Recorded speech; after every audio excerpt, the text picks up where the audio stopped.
beloved Boss Mike Cervera.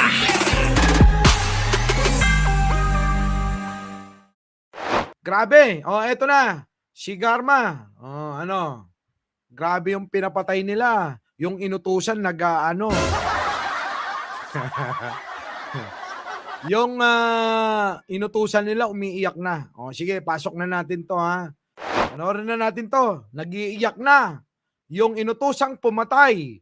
Siya, dating kawani ng PCSO.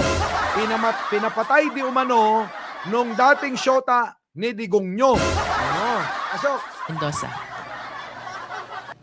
Colonel Mendoza, habang nagsasalaysay po kayo kanina, napansin ko, umiiyak kayo at nanginginig ang katawan nyo. Opo. Can you please enlighten us? Siya nga po. Why such a demeanor during the time that you were reading your opening statement? Oo nga.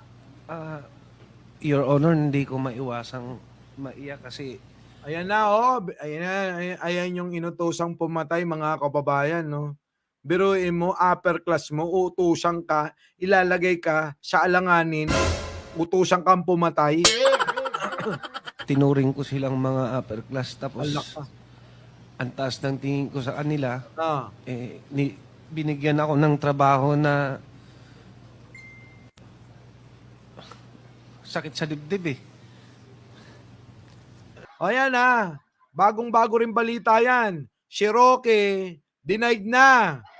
Kaya nga meron tayong ganito eh, oh. Oh. Ito guys, may nanlilimos ng suporta, online limos. Ito panoorin nyo. Online limos. Lights, camera, action! Oh. Sa totoo lang, yan ang hindi ko maintindihan nga eh. Bakit kaming mga dito sa Hakbang Maisog, kami ay umaamin na nabudol kami ng PBBM, pero hindi sumusuporta ang mga dilawan doon sa mga rallies ng Hakbang na Maisog. Bakit? Oo nga, di ba? Abay, si Roque, hirap na nga eh. Matagal na yan, oo. Iniingganyo niya yung Pinklawan, Dilawan, na sumuporta sa kanila kasi pare-pares daw sila anti-Marcos. Ingot ka talaga, Roque, nung kampanyahan. Inaaway mo yung mga yan. Oh. Bakit natutumimi ngayon ng mga dilawan? Kasi marami sa kanila nagsasabi na between Marcos and Duterte, mas gusto na namin si Marcos. Ay naku, sa tingin ko naman po, yan na isang issue na dapat magkaroon ng paninindigan si VP Leni. Alam mo, hari Kaya pala. Kaya pala, 'di ba? Kaya pala bumangir si Sara. Kaya pala bumisita si Sara. Pero hindi yan ang topic natin, dito tayo sa umiiyak, ha? Oh. During the time that you were reading your opening statement?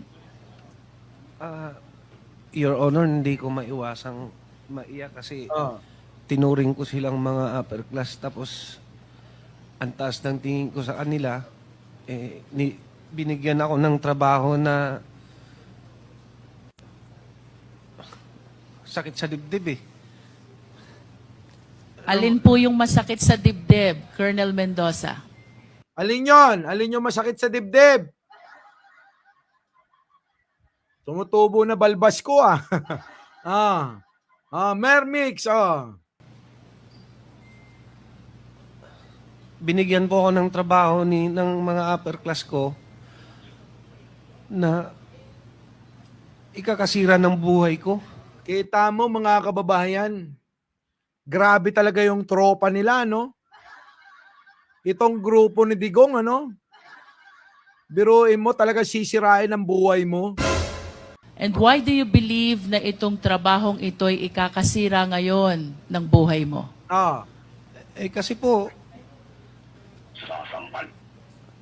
pumatay kami ng inosente. Pumatay ng inosente, oh! Biruin mo yan, ayan inamin na, mga kababayan. Pumatay sila ng inosente. Grabe, no?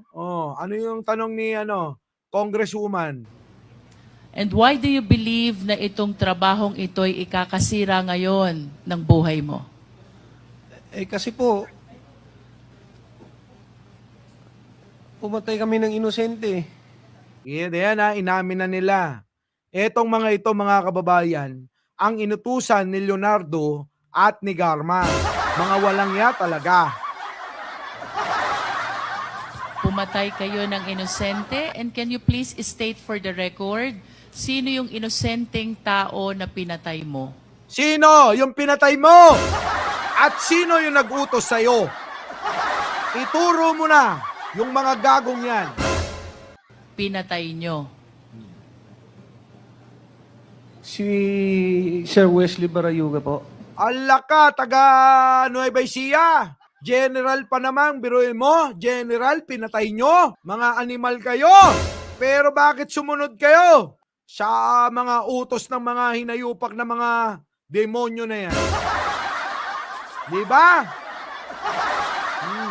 And when you use nyo, namin, kami, no? Sino ba yung mga taong tinutukoy mo? Sila Sir Leonardo na nag-utos sa amin. Yan! Aside from Yang pagmumukha na yan, ha? Tandaan nyo yan. Ha? Yan yung nag-utos daw, di umano. Oo. Ha? Yan, oh. Colonel Leonardo, At si Ma'am Garma po. Oh, si Garma! Shota ni Digong yun. Ha? Shota ni Digong. Diba? Oh. Pag nakita mo mukha, oh, alam na alam mo na, oh. Tandaan nyo yung pagmumukha niyan, ha? Colonel Garma, who else? Wala na po. Wala na po iba. Ikaw ba, Colonel Mendoza, ay may asawa? Meron po. Meron ka bang anak? Meron po isa. Ilang taon na po yung anak nyo? 14 years old po. 14 years old. Nako, may anak. Oh. Bang klase talaga, no? Yung Leonardo at Garma na shota ni Digong, no? Tapos tatawagin nilang ang Satanas si First Lady, no? Pero yung muntik nang maging First Lady ni Digong nyo, yung pala yung totoong Satanas, no? Diba? Tinatawag nila si First Lady, tawag nila Lee Satanas eh.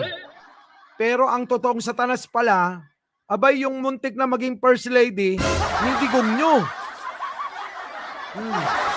Ilang taon na po ba kayong nasa serbisyo?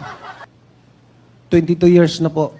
22 years in service. Ay, grabe, matagal ka na. Ay, nako. And of course, it is clear to your mind already na dapat ang pulis hindi pumapatay. Tama po ba?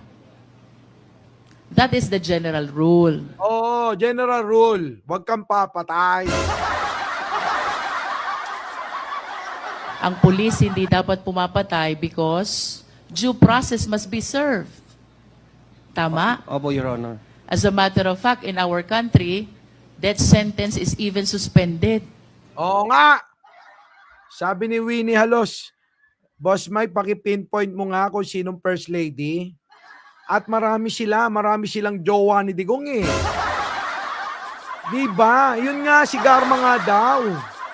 So, ibig sabihin, kahit convicted criminal, kahit punishable by death, because of the law suspending the death sentence, hindi rin tayo pwedeng pumatay, no matter how guilty. Oo, hindi pwede. Kita nyo.